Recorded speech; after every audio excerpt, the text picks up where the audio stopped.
Hey everybody, Mike D here. Welcome to the program. Today we return for part 2 of Big D on Lake Oscawana. Now D has been trying to teach me how to power drop shot, and I haven't been successful at all. I actually haven't even caught a fish yet. So here we are for part 2, and he's offered to eat a dead crawfish from his live well if I don't catch a fish. Let's go to Lunkerville. Got one! Fish on! It seems in every town in America that there's a secret fishing spot where the water runs clear and the bass are always biting. And at that spot, there's an unsung hero who knows every stump, laydown, and lily pad. Seems all he's got to do is wet a line. And sure enough, he's reeling in a big bass. So if you're looking for real people with real fish stories, then hop a ride. We're going to Lunkerville.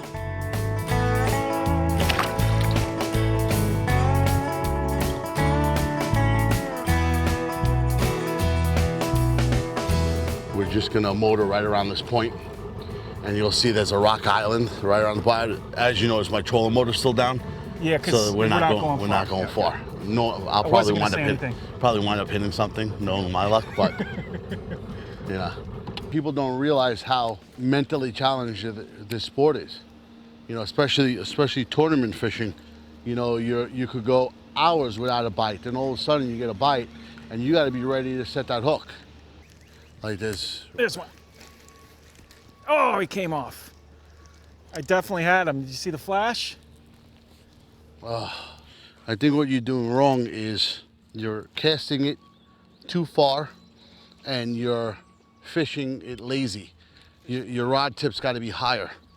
The whole point of this presentation is to have the bait up high. With the rod tip being low, that's what I mean by fishing lazy. Like you're doing this where you should be here. Okay, and then target areas. I just need to put my glasses on. So like look, for instance, like if I was... Oh, I had a bite. There you go. See that hole right there? I would target this hole right in there. See that hole? Uh-huh. That's a spot. Ooh. You never had Let's a shot. See him. Is that a Rocky? Yeah, it's a rock bass. He went for a ride. Could you imagine how he feels? Going to eat something, and all of a sudden he's like, whee! There's one. Bass? Yeah. You don't have to eat that crawfish, D. Thank God. Oh, he chased it to the boat. Nice. Mikey Gotta start on somewhere. the board. Not a keeper, but glad to see him. Whew. Good job. Lunkerville is presented by South Bend, a fishing tradition since 1906. Also sponsored by BassResource.com, the ultimate bass fishing resource guide. Mudville Catmaster, the only complete catfish tackle solution.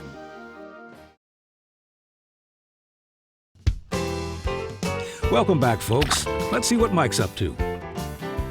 So if I was gonna ask you, Yes. name one thing, not a bait, that you would never want taken away from you for fishing. Okay, for instance, mine would be my side imaging. Okay. Well, I would say fishing with somebody. I'd prefer Okay. fishing with someone than fishing alone. Okay, Because a big part of fishing to me is camaraderie. camaraderie, getting to know someone, spending time with them out in the water, in nature. You're forced to talk with that person and get to know them, especially like fishing with people that I don't know well, like you Yeah, and of guests course. on the show. You get to know that person. So I guess it's my show. That's awesome. I don't want it ever taken away. That's so true. That's awesome. I'm sure you meet a lot of different personalities, man. Oh yeah. There he is. Texas. Yeah. He slammed it. Oh, you had to do that? Come on, stop. I'm gonna let you go. Good boy. You guys don't count. They count. Look at those teeth. Now, you said something earlier that bass don't have teeth. What gives you the raw thumb? They're really not considered teeth. They're like grippers, and that even stripers have it. It's what they hold on to the fish with. They have teeth in a sense, but they don't have the teeth where they could cut up a bait. Yeah. You know, so therefore, like I said, they have to eat everything head first or they'll choke to death. I never knew that. You will all fish. Okay, you ever go striper fishing? Yeah. Okay, you notice how they tell you either to count to 10 and set the hook, or wait for him to run, stop, and then run again? Yeah. That's because when they grab the bait and then they start swimming away with it, they stop, they flip it around so they can swallow it head first, so they don't choke. Like if you ever, a little tip, if you ever striper fishing and you want to catch like a really big striper, go to bluefish that are blitzing, okay, and take a bunker head and throw it into the school. The bluefish won't eat the bunker head. And what happens is the bass, the big bass, are underneath eating the scraps. Oh, So you'll catch a really big striper that way. interesting. You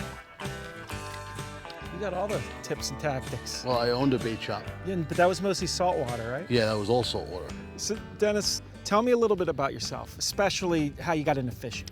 I'm just a normal guy, you know. I started off, I grew up in Whitestone, Queens, and we were about 5 blocks away from the Throgs Neck Bridge.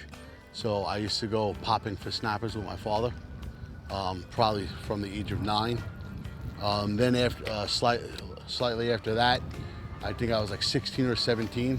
I don't know if you know the Cross Island Expressway. There's the Bayside Marina. I owned the bait shop there for a little while. During the summer, I used to ride my bike there, and I used to, I had the shack. I used to net bunker and stuff like that, and sell bait and hooks and stuff. And then from there, a friend, it was actually my uncle's cousin, was a member of a bass club, and he asked me if I wanted to fish. And I was like, yeah, I'll try it. And I was pretty bad at it for a while, but I fell in love with it right away. Now I work for, they don't like their name mentioned, but I work for like probably the biggest utility company in the world as a subcontractor, and I do gas work. Tell me about your family life. You got kids, married? What's the deal? No kids. My family, I come from an Italian background. So my family, my sister, my mother, my father are very close. I'm single. My ex-girlfriend recently passed away from complications of Crohn's disease. You notice I got the ribbon. I'm really sorry to hear that, man. That was tough. I'm not going to talk too much about it because you don't want a big guy crying on your show. Yeah. You know what I'm saying? Does fishing help? Is it therapy at all? Fishing is the only time that I don't think about anything but fishing. Like honestly, and in a weird sort of way, it's hard to explain, but I'm okay with what happened because through my faith, I believe that she's in a better place.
So you started out saltwater fishing, then went to freshwater fishing, right? Yes, And what do you like better?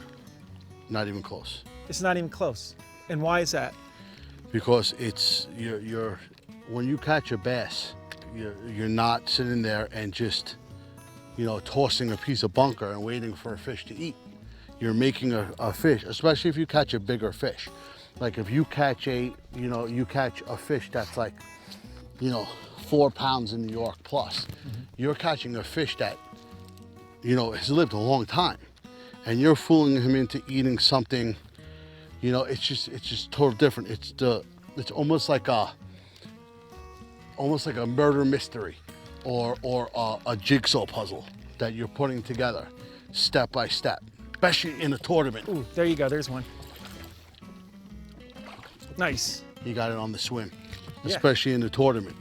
You gotta actually read the fish. Yeah, like see, for instance, that fish, every fish tells you a story, okay? It's like, it tells you, it's a little piece of the puzzle. Like, where did that fish come from? Why did he come from there? How did he eat the bait? Why did he eat the bait? He ate that bait when I reeled it in. Why did he do that? Because we've been struggling the whole day. They've been eating it. Did they just turn on? Was there a weather shift? Is it different type of water? Like, what is the difference? I like both saltwater and freshwater, but I hear what you're saying. And I think I prefer freshwater more because of that. As silly as it sounds, you got to be in relatively good physical shape to do this. You're driving 2 hours. You're launching the boat, you put it in, you're fishing, especially in a tournament. You're fishing 8 hours, you're constantly moving around. You know what I'm saying? A lot of people that aren't diehard fishermen aren't going to do that. Yeah. There you There's go. one. There's one. Yeah, that's a Rocky.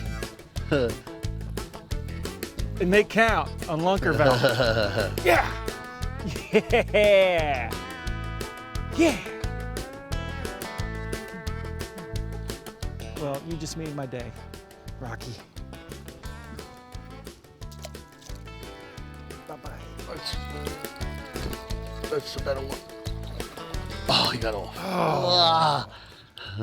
Oh. Right off that weed edge. Yep. Another little tip that I learned over the years is that largemouth feed up, smallmouth feed down. Really? Yes. They're just two different animals, man. That's why sometimes you could catch a largemouth, you can't catch a smallie. Sometimes you catch smallies, Sometimes they're just both on, and you're gonna load the boat with either one. But smallies are line shy, largemouth to me aren't. I got one. Oh yeah, I got crushed again. They have turned on, my man.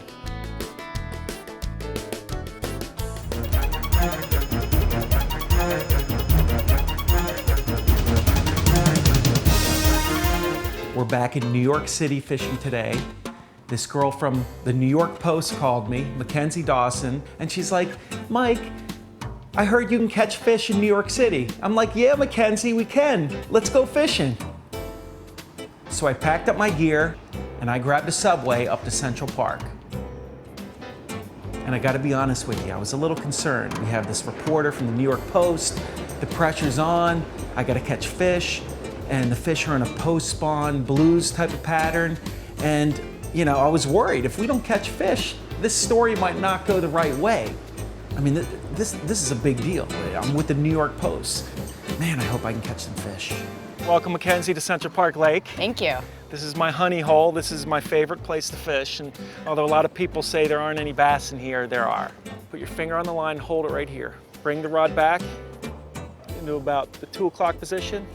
And then when it releases around the 10 o'clock position. So we're in the rowboat, we're fishing. I think it's gonna go pretty well here. I think she's gonna write a good article. I'm teaching her how to fish, how to cast in those shady areas, how to work that Senko. I'm teaching her all those little tips on how to fish Central Park Lake.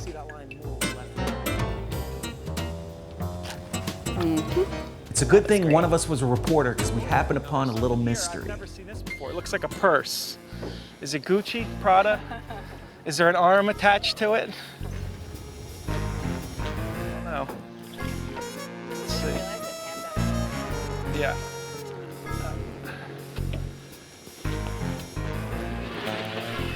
Should I even touch it? Oh God, this is scary. Oh God, I can smell it. It really stinks, right? Here I am just... That's a little bit ominous. Like, can you think of an innocent reason why the handbag would be, like, nobody loses a handbag of that size. Somehow the story's not going to be about Lunkerville anymore. AccuView. She wears contact lenses. Headphones. Proactive. Isn't that to get rid It's of an wrinkles? acne, Oh, it's acne medication. Okay, she has acne and bad vision, you know. Okay, let's get back to fishing. Well, that was kind of a Nancy Drew moment. Maybe we should report it to the police. So that was exciting and all, but I'm here with a New York Post reporter, and I gotta catch a fish. Otherwise, it's gonna be some dopey story about this guy from the city who fishes in Central Park and catches handbags, and I can't have that. We have to catch a fish or else I'm looking like an idiot. I mean, who knows what they're gonna write? This is the New York Post. So I'm applying myself, and we're catching a fish. Then all of a sudden, things got a lot worse. The pond police shows up. They're busting us for shooting without a permit.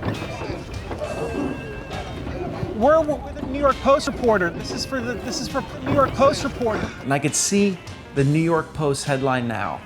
Guy pretends to be fisherman, takes reporter fishing in Central Park, and they catch a handbag. So I had to do what I had to do. I had to lie. Well, we're not filming. I had to stall. I'll talk to him when we go in. I'll talk to him. What's his name? What's his name? Peter. Okay, I'll take care of it. I understand. Don't worry about it. Yeah. But this guy kept after us. He chased us down. Okay, so I'm feeling desperate. Then I had an idea. Shannon is in another rowboat. I asked him to stall the pond police. No, what we're saying is if we were to give you maybe a few extra bucks, would it matter? Yeah. And I made a beeline for that one place where I always seem to catch a fish. There's always one fish there. We get there, I say, Mackenzie, cast right at that spot. So immediately the line starts to move. She's got a fish on. I say, Mackenzie, set the hook. The problem is we don't have a camera on the boat. The camera is in Shannon's boat, but I think he picked up some of the audio. Hold on. Keep it on. Keep it on. Keep it on. Keep it on. Here, let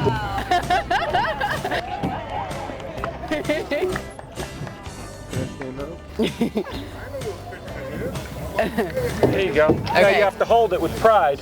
Okay, wait, I'm not kissing it.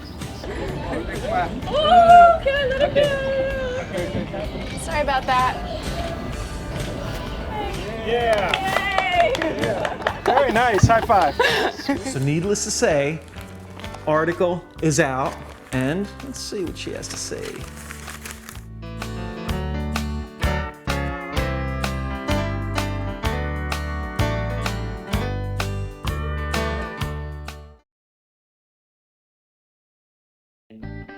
Additional support for Lunkerville provided by Fishing Paradise 3D. Play now for free on your iPhone, Android, and on Facebook. Hurricane Salt Tackle, a force to be reckoned with. Celsius, ice fishing gear for hard water anglers.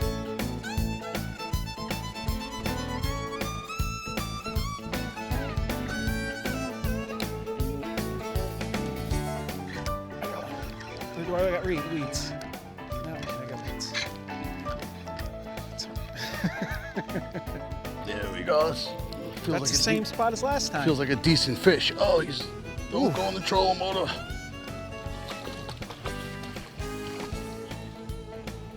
A little bit better. Nice. It's a chunk. Yeah, Not bad. very nice. He actually just picked it up very. This spot's phenomenal, dude. Did I For tell you you. this hump is crazy? You can sit out here all day and nobody wants to fish it because we're in 10 with 20 out here. Everybody's afraid of that. Nice. Very nice, D. He was just there. He just, lifted up. He just was on it. He was on. Yeah, it was weight. And then I just lift it up into them. And You're in the zone. I mean, you know exactly where these fish are. See, to me, I'm just fishing out in the middle of nowhere.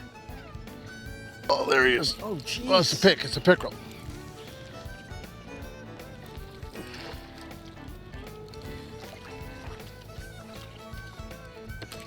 Yeah, there he goes. He's nice enough to leave my hook though. Took my bait. I hate pickerel. Got one. There he is, baby. There we go.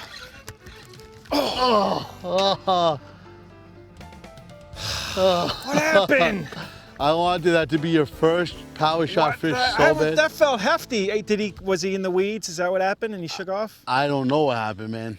I honestly, I heard the hook set, I saw the rod bend, and then I saw a bait fly over your shoulder. I had a fish. Yeah, that was definitely That a was fish. absolutely a fish. Oh, that feels like a good one. Oh, it's a pickerel with a bunch of weeds. You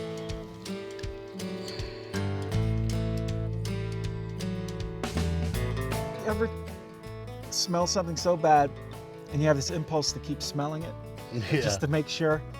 Oh, God. Yeah, it's pretty nasty. Thank God you don't have to eat it. Thank God you caught a fish. Yeah, I did catch a few. I didn't have the big numbers, but I did have a big fun with Big D. Thanks, man, for taking me fishing. No problem, man. Tell us how this day went. It was a great time with great friends. Power shotting in the weeds, 20-pound test, heavyweight, big baits, and we caught a few. As you'll see on the footage, we had a blast. Like I said, great people, great times, great show. You sure you don't want a little taste, a smell? It was fun.